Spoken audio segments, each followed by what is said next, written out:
Okay, so with this video, we're going to talk about an action potential. Now notice that we've got a membrane again, and we've got the outside of the cell up here, and we've got the inside of the cell down here. Now, before I go any further, remember resting membrane potential. You've got four things that affect resting membrane potential. You've got the sodium leak channels, which allows sodium to go down its gradient. Usually that means sodium goes in. You've got the potassium leak channels, which allows potassium to go down their gradient, which usually means potassium leaves the cell. You've got the proteins that are stuck on the inside of the cell. And you've got the sodium-potassium ATPase pump. Now, all four of those things work together to establish a steady state, or we're at an equilibrium point where resting membrane potential is at about -70, which we've got written over here. Now, when it comes to an action potential, changes are going to occur that are going to allow ions in or out of the cell. And with that, we've got two primary channels that do this. We've got the voltage-gated sodium channels, which are right here, and then we've got the voltage-gated potassium channels, which are right here. Now, the voltage-gated sodium channel has two doors. You've got the activation gate, which is closed at resting potential, and then you've got the inactivation gate, which is open at resting potential. Now, in order for sodium to go into the cell through this channel, both doors have to be open. Since both doors are not open, sodium cannot travel through the voltage-gated channel. Similarly, the potassium voltage-gated channel is closed, but it only has one door. So when an action potential occurs, something changes, which allows resting potential or membrane potential to go from rest, which is -70, up to -55. Now, this occurs when some other ion channels open, which allow either a positive ion to go in or a negative ion to go out, which will cause depolarization. Okay? And so what happens is we've got resting membrane potential here, and then we're going to hit threshold. So we're going to get up to -55. And what happens is shown by this here. All right. So we're at -55. We've reached -55. Now notice, you can't notice because I haven't told you yet, but I'm going to draw out what happens. Okay, so this activation gate opens, the inactivation gate remains open. So both of these, I'm still learning how to use Notability and my thing. And so what happens is we can have a whole bunch of sodium come in. Okay, now the potassium gate is really interesting in that it is open a little bit. This opens, but it opens slowly. Okay, whereas the activation gate, this activation gate opens, and I'm going to write it up here, quickly or fast. Okay, notice that it's all the way open, whereas my potassium gate is only open a little bit. And so it takes a little bit more time for potassium to get through down its gradient. It's got to wriggle its way through a door that's open. So we've got sodium coming in, which is depolarizing, and we've got potassium going out, which is hyperpolarizing. Now, because we're able to have so much more sodium enter the cell, let me start that over. Because we've got so much more sodium entering the cell than we've got potassium leaving the cell, depolarization occurs. Okay, so we're bringing more positive ion into the cell compared to positive ion that's leaving.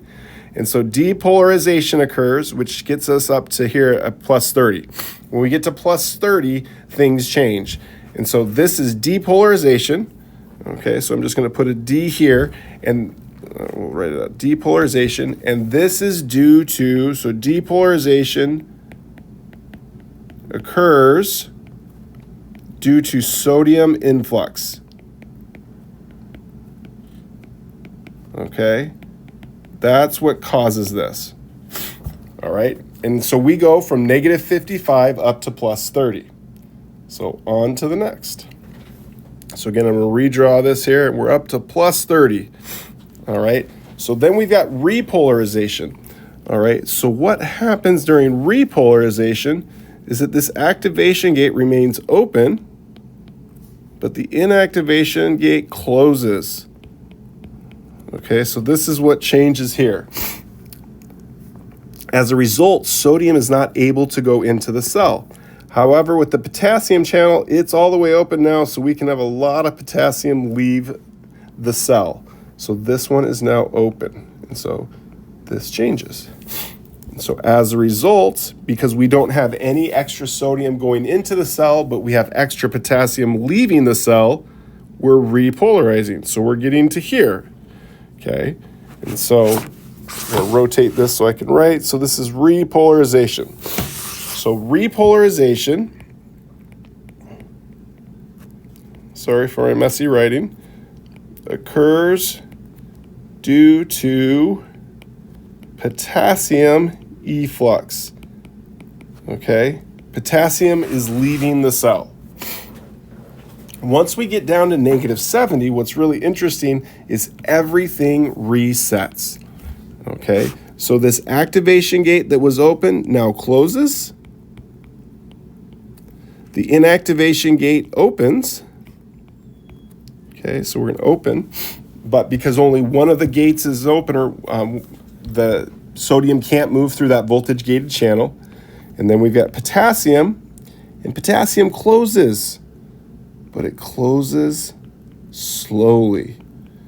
Okay, so it's still open once we start into repolarization. So we can still, and I'm just doing it this way just to show it's a little bit difficult, some potassium is leaving. Okay, whoops, wrong button here. All right, and so again, we're going to start, here we go. We get repolarization, and then from here, so basically from here to here is this first hyper, okay? And so the first half of hyperpolarization occurs due to potassium efflux, okay?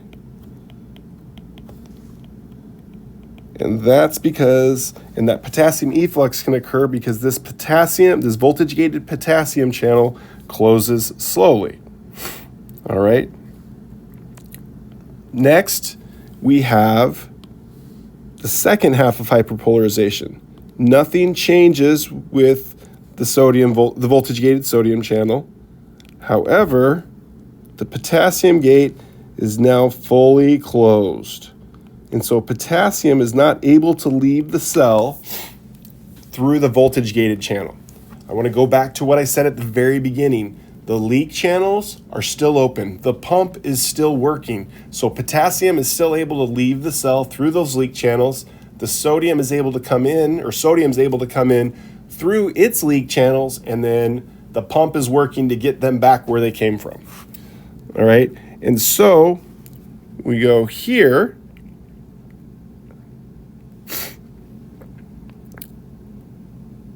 All right, so we have this, and so now what we're talking about is from here to here, okay, where we return to rest. Well, what's causing this part right here? And the answer is potassium is actually coming back in through the leak channels. Okay.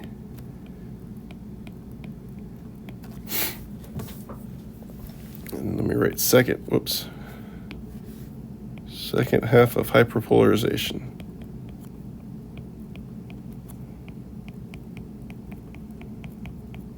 Okay, and so just to be clear, the leak channels are not shown. Now, why is potassium coming back in through the leak channels? The obvious answer is, well, now we've got more potassium outside of the cell compared to the inside. That's not the case. So we still have more inside than outside, but what's drawing potassium inside the cell? And the reason is we've got proteins. So the potassium is attracted to the proteins inside the cell. Okay? So there are two forces acting on potassium. You've got the concentration gradient, which causes potassium, or which would drive potassium to leave the cell, but you've also got those proteins which are negatively charged. Remember, opposites attract. Negative wants to be with positive. And so now there's so many proteins with such a negative charge, it's actually causing that potassium to be pulled back into the cell. Okay, and with that, we've gone through an action potential.